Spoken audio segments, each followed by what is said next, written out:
Hi ladies, welcome back to the Limiter Academy. I'm Stacia, and I wanted to talk about something that I think a lot of women, specifically over 35 and maybe even specifically over 40, but I'm sure over 35 can relate, and that is the high functional depressant. And the reason why I want to talk about that is because I myself have high functioning skills, but there is an undercurrent of depression, right? And so we know depression as like the blues or sad, melancholy feelings towards the past, right? So this would be like the opposite of nostalgia. And so the reason why I want to talk about this is because these are your strong friends that people typically don't check on. And I am myself a strong friend, and I still have people check on me, but there's a presumption that you don't need it, right? It is considered the eldest sister syndrome, right? Where you have been really trained to take on people's emotional debt. You have been trained to navigate around what is unsaid. You are trained to feel people's feelings, right? And so we get into the space of unpaid labor, unpaid emotional labor, the toll that it takes, right? While simultaneously being taught to be, the strong Black woman, and that trope and what that looks like and how it's detrimental not only to our nervous system, but it has a trickle down effect on everyone around us, right? So some of the tenets, right, of that high performance depression syndrome would start at a very young age, right? So it is the child that is soothsaying the parent and subtly becomes the parent in the relationship between the child and the adult. And so quickly, this child recognizes that the adults are not adults, they're still children playing in adult meat skin, right? And so the first thing that is noticed is I can't trust the people in the house. That does something psychologically to a child that eventually turns into an adult, right? When you can't trust the people in your household. Another portion of that upbringing is being a latchkey kid, right? The amount of discipline, abuse, and just drilling into a child how to be an adult at a child's age is what brings about a latchkey kid. I myself was a latchkey kid with my twin sister, so luckily I wasn't by myself. Being an only child magnifies this to the 26th degree, right? When you're a latchkey kid. Because some of the experiences that you have as a latchkey kid, right, is emotional isolation. So you're alone from sunup to sundown. What does that do to a child? All of your friends are at school. And if you came up in the 90s, um, maybe you could call someone, but more than not, you weren't supposed to be on the phone because remember, no one's supposed to know that you're home by yourself.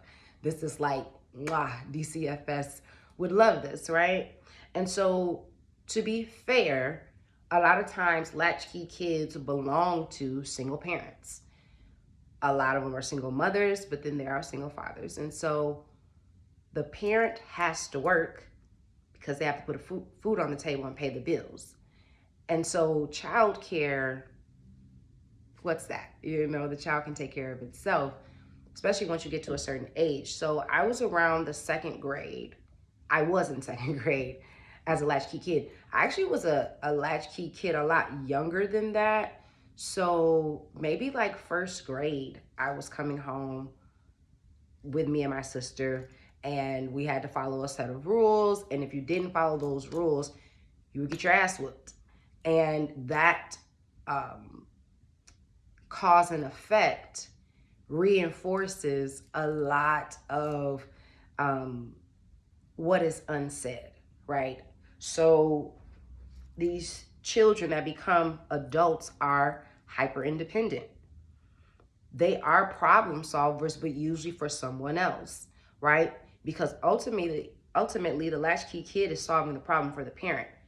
You don't have the means for childcare or after school programs. And so the child is now becoming the problem solver, because A is the parent plus B is the child equals C, the outcome. And so the child becomes a part of the equation instead of just the outcome, right? So we're involving our children with adult ideas and premises while simultaneously telling them to stay in the child's place. So you can see the dichotomy that is being created. You can see the environment that is being created.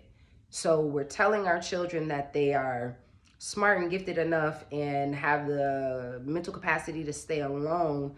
But if they question anything outside of that, they're still a child. And so we are creating this hot and cold push and pull so that young people are not able to speak up for themselves, exercise autonomy, right? Because what happens when someone is telling you what to do for 18 years of your life and then they send you out into the world? You don't really know what to do because you've never been in a situation where you would need tutelage for said thing. And so a lot of latchkey kids are it depends on what era you grew up in. I'm a 90s kid, so we were allowed to roam. You could go outside, you know, maybe not past the end of the block, but it just depends on what day it is. You could go pretty much wherever you want. And so there was freedom in that space, but freedom, you know, for your parent to be able to do whatever they wanted at home. Remember, I'm more so speaking from the 90s. I'll be 42 this year. And so we're giving these children these crazy situations. It's turning them into survivalists. And that later in life, although it could be a tool utilized, it is a particular mental mode that they cannot break out of. They can't, anything is possible. It is harder to break out of that mode, right? Because you've been ingrained to do a specific thing a very specific way, you know? And so this internal and emotional self-defense plays on how you choose lovers, what type of job you get, how much crap you're willing to take, and how you equate abuse with love, right? I'll talk about corporal punishment and how that plays out in sexual relationships with women. It's something very interesting. And men play into it too, because someone has to be the aggressor. But so, what people find as admirable traits about the latchkey kid, it comes at a price. So these are people, once again, like I said, are survivalists. They're very direct and they don't take BS. Well, that's because there's a lot of skepticism, right? When you are forced to be an adult too early, there is a pessimism that happens. You can become pessimistic easily because you've seen the capacity of adults at a very young age, right? And so a lot of adults that are baby boomers or tail end baby boomers will say that they did the best that they could. And for a lot of them, they did, right? But it does nothing to the child that becomes the adult that still has to unpack that, right? And so this high functioning depression gets you to go to work every day because somebody got to pay the bills. It gets you, accolades on your job. You're able to utilize these tools to build with, but the undercurrent of depression. This is why burnout is such a big thing now, right? Because we're now ushering ourselves into a society where therapy is like your credit score now. It's a must-have that you work on that. It's a must-have that you have a good credit score, right? Relatively speaking, if you want to navigate certain spaces. And so because we are praised, or because others are praised for a skill set that a lot of people don't have because they didn't have the upbringing that would denote you having those skills, People are assuming that that's leadership quality. And to a varying degree, it is leadership quality. But at what cost? Suicide is up. Depression is up. Absentee father is up. Mothers no longer wanting to be mothers or have children is up. It's all up for grabs, right? I remember when the term mommy blues came in the early 90s, and it's now known as postpartum depression. So there's an alchemical imbalance. There's something going on in the mind, perhaps wiring or triggering or some form of PTSD, where there's a portion of the brain that just shuts down and it is not functioning the way everybody else's brain is functioning. And so when you are a latchkey kid, you are told to toughen up, suck it up. There are no tears. We have to do what we have to do. Once again, that A plus B equals C. The parent is making you a part of the equation when you should just be able to be a kid. And unfortunately, sometimes we just are not allotted that in life, right? But I think it's important to have these conversations and call a thing a thing. My daughter passed away about a year ago from a 15-year coma. The amount of high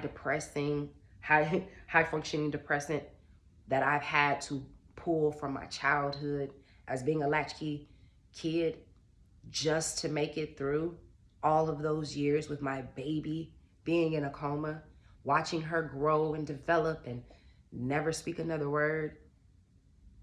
It took a toll on me.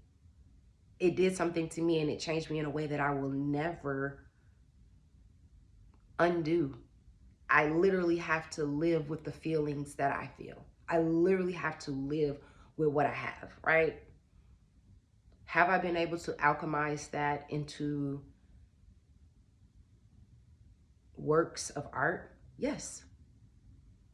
But something happened along the way where I had to decide that this thing will live with me forever. So what will I do with it? Depression, I think, is something that can be reversed like diabetes unless you're born with it.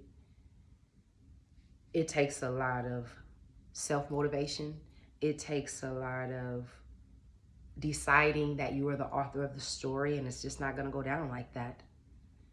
But you have to decide, is it in your best interest to remain high functioning, but being depressed when you go home? You get all of these praises and accolades in the streets, but when you go home and you rest your head at night and it's just you in the corners of your mind, are you okay in there? And those were questions that I had to ask myself because I still have 2 other daughters that require me to be present, right? And so I'm still at that space of you still got to bury some things because I have to be there for my children. So once again, high performing under that depression. And so anything can become therapeutic. Daily walks, journaling, art, calligraphy, learning a different skill, learning a different task in life. That becomes lethargic, that becomes necessary, that becomes therapy, especially when you can't afford it. And so I implore women to think about where you are high performing and where did you get that from? Did you learn that along the way, or is it just a survival technique? Because success can be a survival technique, right?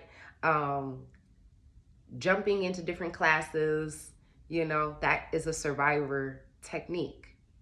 Social climbing is a survival technique.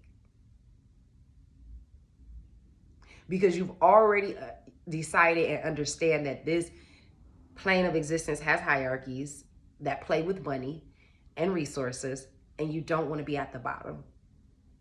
And so I want you to look deep inside yourself and decide, am I performing from survival or am I performing through thriving, right? Our lived experiences, that's what makes us up. But harboring on the bad or the negative, that can keep us stuck.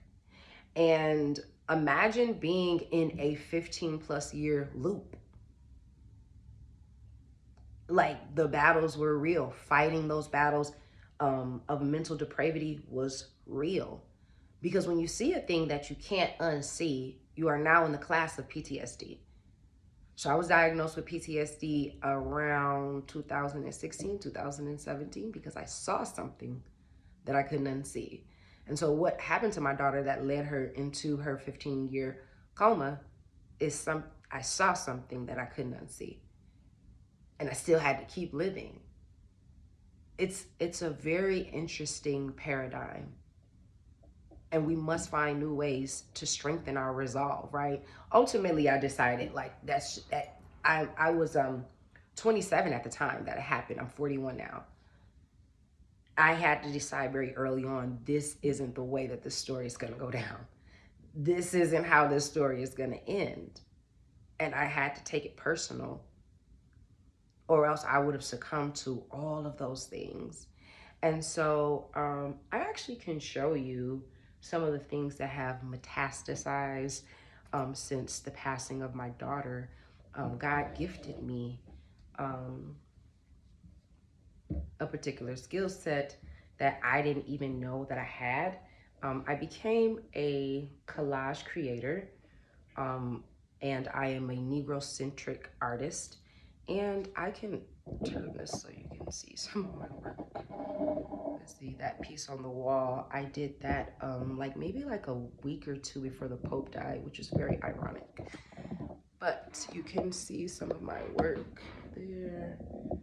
I'm actually working on an exhibit, some stuff that will be featured here in Chicago.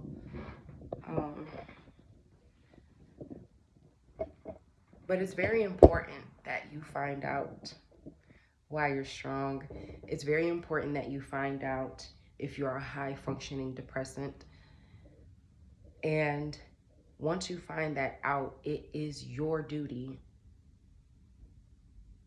to navigate around it and then to eventually let it go. And so once again, until we meet again, ladies, please remember it's not enough to just be pretty. You must be pretty on purpose. And until we meet again, peace. Bye, honeys.